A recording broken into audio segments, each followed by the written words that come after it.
Abrimos una nueva edición de Café Financiero con toda la información necesaria para cuidar tu dinero. Hoy vamos a hablar de seguros para comercios, cuáles son las compañías más convenientes para asegurar tu negocio contra los riesgos más importantes, contra los que está expuesto. Vamos también a repasar lo sucedido en los mercados de capitales y en el último bloque vamos a analizar las principales noticias económicas de estos últimos días con la visita del economista Hernán del Villar. Quédate con nosotros. Tras la siguiente pausa vamos a regresar con todos estos temas y vamos a responder, como siempre hacemos, a todas tus inquietudes.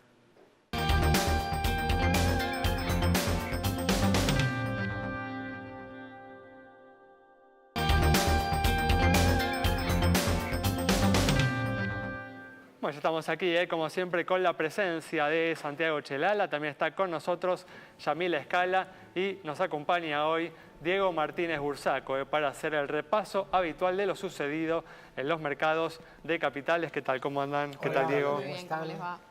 Bueno, muy bien, vamos a comenzar con los temas que tenemos para hoy. Vamos a comenzar con la actualidad económica. Y si bien, como se conoció la semana pasada, el gobierno logró en este primer bimestre un superávit fiscal primario de 23.400 millones de pesos, el Fondo Monetario Internacional manifestó en los últimos días que alcanzar el déficit cero va a exigir una mayor restricción en el gasto. Y ya lo hemos dicho, Santiago, realmente alcanzar el déficit cero en un año electoral es un objetivo realmente exigente. Si uno repasa la historia económica, los últimos años desde el regreso a la democracia, solo en una oportunidad, en un año con elecciones presidenciales, se redujo más de un punto porcentual del PBI el déficit fiscal primario, así que realmente es un tema que va a demandar demasiado, ¿no?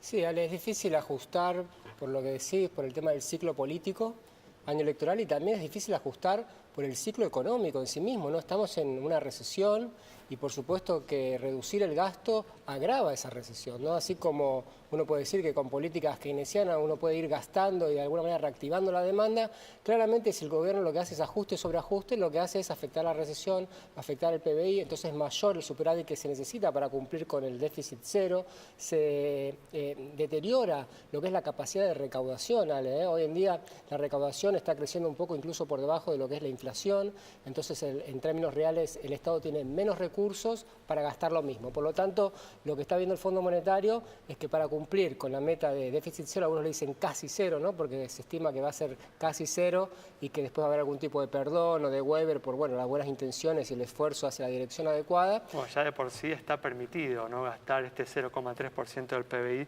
para mantener los planes sociales, ¿no?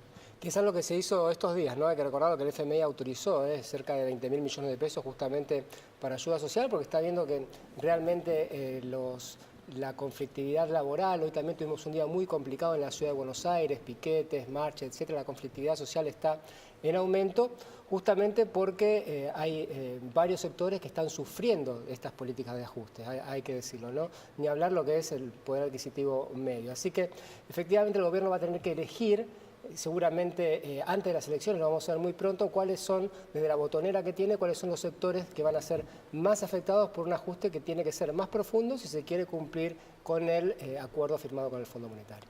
Pero lo que no hay que perder de vista es que es esencial, lograr alcanzar el equilibrio fiscal para estabilizar las variables económicas, para despejar la incertidumbre sobre el futuro, y que son cuestiones cruciales para finalmente lograr que la economía argentina comience a crecer una vez por todas, ¿no? Hay que recordar que estamos en una situación de estancamiento desde el año 2012.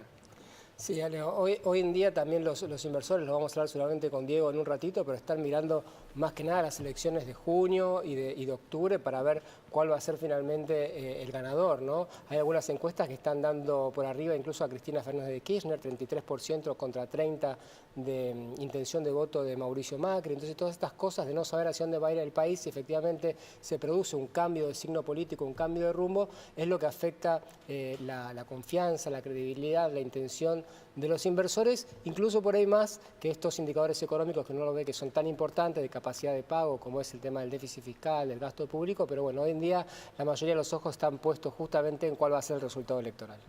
Y es que realmente están en juego, ¿no? Modelos distintos del país, no son solo matices los que están en juego. Bueno, muy bien, vamos a cambiar de tema y ahora vamos a brindar información sobre seguros para comercios, de cuáles son las compañías más convenientes para asegurar tu negocio contra los riesgos más importantes contra los que está expuesto.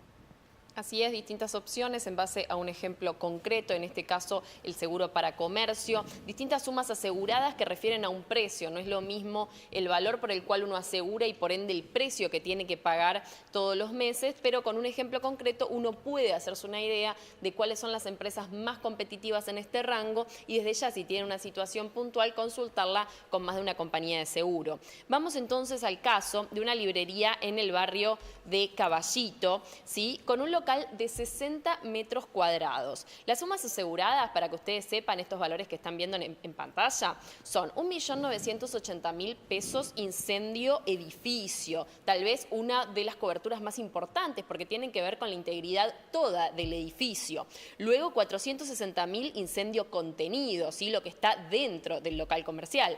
80.000 pesos robo general, 450.000 pesos responsabilidad civil linderos y en el mismo valor responsabilidad civil comprensiva. Incluso esto contempla un seguro de robo de caja de 6.000 pesos. Vemos entonces en pantalla, ¿sí?, los distintos costos que estuvimos compartiendo con ustedes estos segundos. En provincia tienen 713 pesos por mes como costo mensual, siendo esta la más económica para este caso. Sancor 739, Allianz 748 pesos por mes, la caja 753, 760 para Integrity. Más arriba se encuentran con la Holando ya en 790, 195 para Río Uruguay. La segunda 813, 822 Mercantil y San Cristóbal 825 pesos. Atención a un dato súper importante. En el caso de Allianz hay un adicional por inundación de 210 pesos. ¿Y por qué estoy diciendo que esto es importante? Porque si bien es una realidad que al menos en este caso la ciudad de Buenos Aires se inunda menos, hay también que decir que las compañías todavía no es un seguro, una suma asegurada que estén contemplando. Entonces, de repente, contar con esta posibilidad es importante si a usted le preocupa ese siniestro. Como siempre, los datos actualizados para marzo de 2019. Muy bien, hay información muy importante para el manejo de tu negocio. Vamos a cambiar de tema y comenzamos con el repaso de lo sucedido en los mercados de capitales. Y hoy hubo una noticia importante, algo que de alguna manera, Diego, se veía venir, una noticia muy importante para nuestro país en particular, que no termina de levantar cabeza, justamente, bueno, el anuncio de la FED de que decidió no mover la tasa de interés y además se vislumbra, ¿no? Los funcionarios manifestaron que no se prevé una suba para lo que quede del año. Sí, así es, Ale. Si bien el mercado lo había descontado ya, lo cierto es que la Reserva Federal hoy dijo que no habrá nuevas subas de tasa de interés durante todo el 2019 y que solamente planea un solo ajuste para el año 2020. Esto prácticamente para los emergentes, incluido la Argentina, es una muy buena noticia en cuanto al costo del financiamiento. Digamos, se disipa esa incertidumbre externa que uno podría decir, bueno, si sube aceleradamente la tasa en Estados Unidos, salen los capitales de nuestros países para ir a buscar ese mayor retorno allí. Diego, como ya hemos destacado en alguna oportunidad, hay que recordar, ¿no?, que la crisis cambiaria en la Argentina empezó justamente con los movimientos, ¿no?, en el costo del dinero en Estados Unidos. Sí, sin duda. El año pasado, en términos de ajuste de tasa de interés, la Fed casi produjo 4 movimientos alcistas. Esto estimuló salida de capitales, no solamente de Argentina, sino de otros mercados, pero la debilidad coyuntural que mostraba nuestro modelo económico adicionalmente exacerbó la situación. Digo, es un dato importante porque a su vez puede tener una repercusión directa sobre el precio de los commodities, ¿sí? Y estamos hablando de que Argentina necesite mucho de esta cosecha gruesa, digamos, de buenos precios para que los exportadores liquiden y tengamos mayor oferta de divisas, ¿sí? Ya, ¿no? Si hay más liquidez internacional, es más factible que se mantengan o que suban, ¿no?, los precios de los productos que la Argentina exporta, ¿no? Sí, sin duda. De hecho, la Reserva Federal dijo que entre mayo y septiembre va a achicar esa reducción del balance, de su hoja de balance, que en términos simples para los inversores quiere decir que va a haber muchos dólares en el sistema financiero global y esto en definitiva va a dar cierto alivio. Va a absorber menos dólares que los que tenía previsto la Reserva Federal. Exacto, va a quitar menos dólares en el sistema. Muy bien, vamos a cerrar así este bloque. Quédate con nosotros. En instantes estamos nuevamente con vos.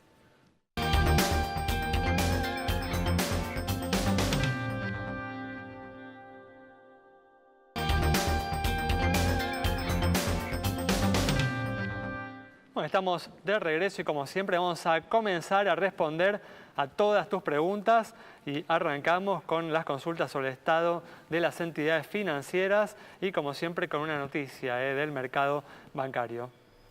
Así es, Ale, una novedad en este caso del sistema inmobiliario, una novedad que presentó hasta el propio presidente Macri, de ahí se cree que tendrá mucha importancia en modificar lo que hasta ahora no se podía, que es tomar créditos bancarios para comprar viviendas desde el pozo. El 75% del valor de la vivienda va a poder ser acreditado con este boleto electrónico que presentó, les decía, el presidente Macri. Solamente se va a tener que tener el 25% y así entonces financiar el resto de la compra de viviendas desde el pozo, algo que hasta ahora no se podía hacer con crédito bancario. Bien, cambiamos de tema y recientemente el Banco Ciudad anunció que los taxistas pueden acceder a terminales Postnet bonificadas por 12 meses, lo que les permitirá ofrecer a sus clientes la posibilidad de pagar los viajes con tarjetas de débito y crédito. Agustina Bassi conversó con los taxistas sobre este tema. Café Financiero dialogó con los taxistas para saber si tienen pensado incorporar el pago con tarjeta de crédito y débito en el taxi y conocer cuáles son las ventajas y desventajas de esta modalidad. No, en este caso no. Tengo yo. ¿Cómo funciona? Bien. ¿Le interesa la posibilidad de incluir el Postnet en sus viajes? Por el momento no. ¿Hace cuánto que te ofrece esta posibilidad? 4 meses más o menos. ¿Y qué le dicen los pasajeros? ¿Están conformes? No, no te dicen nada, no, nadie te dice nada. ¿Cuáles son los beneficios que encuentran ofrecer pago con tarjeta o con débito? Y que no se pierden viajes, hay gente que no tiene efectivo y paga con tarjeta. ¿Se sorprenden cuando usted le ofrece el tipo de pago? Yo no lo ofrezco, ya te lo dice la aplicación.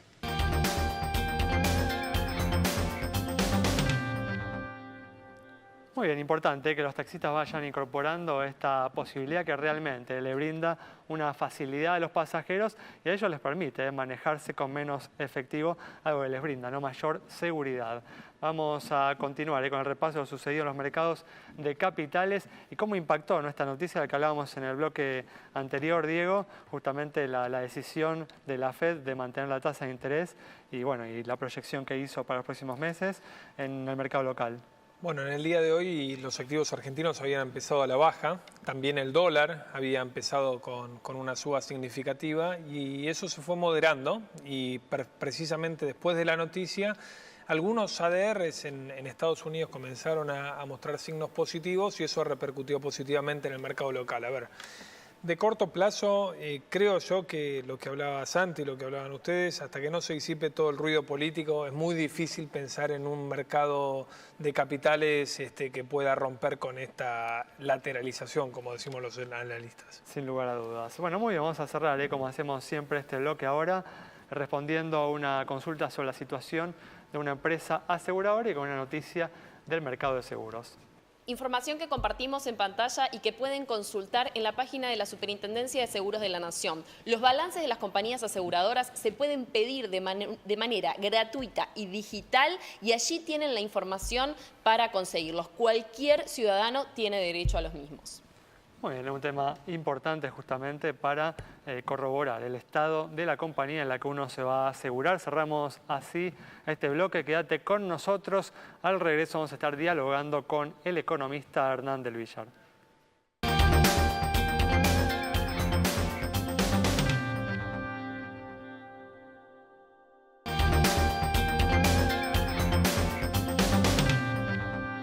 Ya estamos aquí con la presencia del economista Hernán del Villar para analizar las principales noticias económicas de estos últimos días. ¿Qué tal, Hernán? ¿Cómo andás? ¿Qué tal? ¿Cómo les va? Gracias por estar una vez más aquí. Muchas gracias. Bueno, y hablábamos en el primer bloque que a pesar del buen resultado fiscal que se logró en el primer bimestre del año, el fondo manifestó en los últimos días que para alcanzar el objetivo de déficit cero se requerirá una mayor restricción del gasto. ¿Coincidís con esta apreciación del Fondo Monetario, Hernán?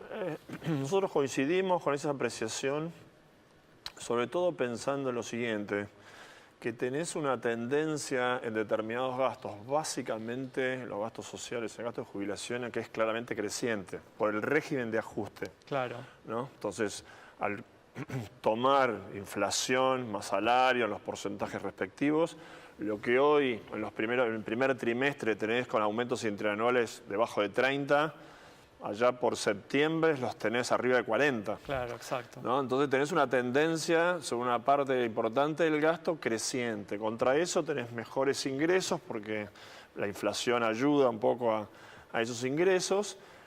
Las retenciones no te ayudan porque son valores fijos que se van licuando un poco, es decir, no crecen con el tipo de cambio. Claro. ¿No? Entonces, y por otra parte, como dato que es positivo, es que tenés, uno podría decir, tenés unos 90.000 millones de pesos, que es el 0,5 del PBI, que es el 0,3 que está dado por temas sociales y el 0,2 que hay por gasto de capital. Está concediendo el fondo que se puede se podrían usar. Entonces yo creo que el gobierno seguramente va a tratar de usarlo lo menos posible eso, pero yo diría, último trimestre van a tener que usar esa parte y yo creo que lograble, pero también eso va a exigir algún ajuste que entendemos adicional, incluso para llegar a esos valores.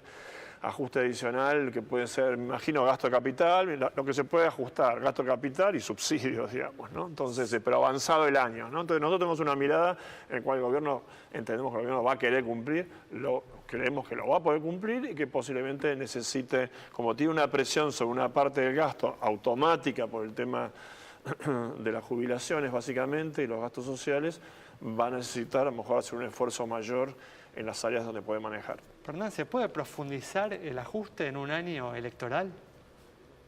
Bueno, yo creo que la prioridad en este marco que estamos diciendo, el gobierno creo que tiene prioridades puestas. Obviamente la política está en la prioridad, ganar las elecciones, etcétera, pero el cumplimiento del acuerdo con el fondo, del cual depende una buena parte del financiamiento, está dentro del eje de la prioridad, está dentro como una prioridad fundamental. Entonces yo creo hoy que el programa con el Fondo Monetario es algo que el gobierno tiene pensado cumplir y lo tiene como prioridad. Eso genera sus consecuencias en materia de actividad, etcétera, porque son políticas contractivas. Tenés política fiscal contractiva y la política monetaria bien contractiva. Y si querés, este año ya la política de ingresos, que el año pasado fue muy contractiva, este año es claramente menos contractiva, porque tenés las jubilaciones mejorando posiblemente en términos reales, tenés el salario que entendemos le pueden ganar un poco a la inflación, ahora con la suba de la inflación menos de lo que pensábamos, pero le va a ganar un poco a la inflación. Entonces, son políticas, digamos, es difícil conciliar el cumplimiento de ese programa, que de alguna manera apunta a cosas positivas, a bajar desequilibrios que conocemos, el fiscal, el externo, y lo va logrando, pero en el marco de la incertidumbre, de la importancia que tiene la política y las elecciones este año. Claro. Hernán, hay una teoría, una idea dando vuelta que dice que el año pasado el tipo de cambio pasó de 20 a 40 un poco por culpa de las LEVAX, que era una especie de bomba de tiempo, y que ahora están las famosas LELIQ, que es lo mismo, digamos, ¿no? Que hay como 1 billón de pesos en LELIQ y que esto es, digamos, una bomba de tiempo justamente que va a terminar produciendo lo mismo que hicieron las LEVAC el año pasado. ¿Coincidís con esa versión? ¿Son tan peligrosas las famosas LELIQ? Yo entiendo que son menos peligrosas, claramente menos peligrosas. Porque están en poder de los bancos, ¿no? Por supuesto que las LELIQs hoy estén aumentando es un mal dato en el fondo. Es decir, ¿qué son las LELIQs? Las LELIQs es una plata sobrante creada por razones fiscales en la historia de los últimos años, sea para compra de dólares, o sea por razones fiscales de adelantos transitorios y compañía, que el sector privado, el público en general y la economía no quería. Entonces esa la tiene que tomar para evitar presiones adicionales sobre el tipo. Eso quiere decir eso, digamos, ¿no? Cuando aumente la demanda de dinero, baje la inflación, cuando aumente la demanda de dinero, las LELIQ van a ir bajando. En algún momento. No será inmediato, llevará su tiempo. En el corto plazo generan estas presiones, porque las LELIQ, ¿cuál es la ventaja en relación a las LEVAX? Como decíamos recién, son solamente los bancos, tienen encajes del otro lado, etcétera. Pero ¿qué tiene como contraparte? Depósitos. Entonces, en el fondo, el riesgo de hoy es que esta dolarización de portafolios que esperamos de alguna medida como consecuencia de la incertidumbre política una salida de se depósitos. traduzca en bajas de LELIQ y de expansión monetaria y compra de dólares, digamos. Es decir, los que creen que va a haber una dolarización de portafolio, claramente va a haber una salida de depósitos, una baja de las LELIQ, del stock de LELIQs y una presión sobre el tipo de cambio. Eso juega todo de la misma manera. Si no se produce, tendremos todavía un stock de LELIQ relativamente alto, ¿no? Eso por una parte. La otra es un tema de cuasi fiscal. Uno, ¿no? Mirás y decís cuántos intereses pagamos por año, digamos, es mucha plata, 5 puntos del PBI o más. Creo que es una mirada real, pero parcial también. Porque esto es el pasivo del Banco Central. El Banco Central está descalzado. El Banco Central tiene pasivos en pesos contra activos en dólares. Digamos, ¿no? Entonces, digamos, de alguna manera eso está bien, los dólares los tiene que ofrecer, los tiene que pagar, etcétera, etcétera, generar la presión del tipo de cambio, etcétera, pero esto funciona de esa manera, digamos, ¿no? Claro. Repito, es un mal síntoma lo que está pasando con las LELIQ. Digamos, sobre todo el gobierno del Banco Central quiere ajustar más la política monetaria, quiere hacer contractiva la base monetaria en los últimos meses, más LELIQs, digamos, ¿no? Claro. Aún sin que cambien los depósitos. Es decir, que acá los bancos básicamente, ¿qué están haciendo? Los bancos están bajando el crédito y subiendo la LELIQ. Digamos, ¿no? El crédito está siendo negativo, está bajando el crédito en Argentina y están subiendo el stock de LELIQs. Digamos. Entonces, Lo que pasó la semana pasada es que el presidente del Banco Central dio una conferencia de prensa que no da muchas veces y dijo, bueno, ya resolvimos todos los problemas, básicamente, ¿no? Hoy la Argentina es muy diferente porque no tiene ni déficit fiscal, ni déficit comercial, ni tenemos ningún atraso de ningún tipo. Estamos ahora listos para empezar a crecer. Y lo que se olvidaba justamente es esto, ¿no? El problema de las LELIQ, que crecen al 60%. En Argentina la tasa de interés es del 60%. Entonces la pregunta es, ¿ves ahí un desequilibrio importante? ¿Qué pasa si la tasa de interés baja, por ejemplo, a niveles normales? ¿A cuánto se va el tipo de cambio? Bueno, esto a lo mejor se puede haber pensado en otro momento, me parece, ¿no? Es decir, hoy, con el riesgo cambiario y con todos los, básicamente por el tema del tipo de cambio, a lo mejor si eso lo hubieras podido haber hecho allá por octubre, en vez de haber subido tanto la tasa de interés, aprovechando que el tipo de cambio real estaba 15 puntos arriba del actual, y a lo mejor aprovechó y no habiendo subido tanto la tasa de interés. Digamos, a lo mejor el tipo de cambio hubiera sido que estaba más alto que ahora. Hoy en día, bajar las tasas de interés para que se te levante el tipo de cambio, me parece que no creo que esté en la estrategia del gobierno, digamos, hacerlo y entiendo que no lo va a hacer. Entonces me parece que es otro tema, primero, lo que dice el presidente del Banco Central es exactamente cierto.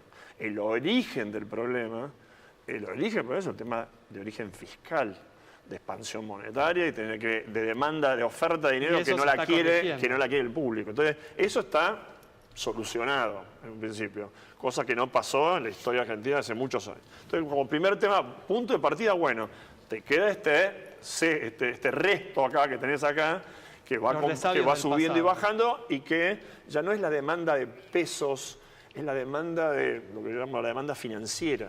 Digamos, va contra depósitos a plazo fijo eso. Muy bien. No va contra billetes en el bolsillo de la gente. Los billetes en el bolsillo de la gente están en el mínimo histórico, ¿no? Creció 4% nominal el último año con inflación del 50%. Okay. ¿No? Entonces me parece, el problema es un mal dato, entendemos que manejable. Muy bien. ¿No? Hernán, muchas gracias. Bueno, Vamos entonces con este análisis detallado de Hernán del Villar sobre los problemas que está atravesando la economía argentina y las perspectivas que tiene por delante. Nos reencontramos el próximo viernes a las 20 horas aquí en Metro.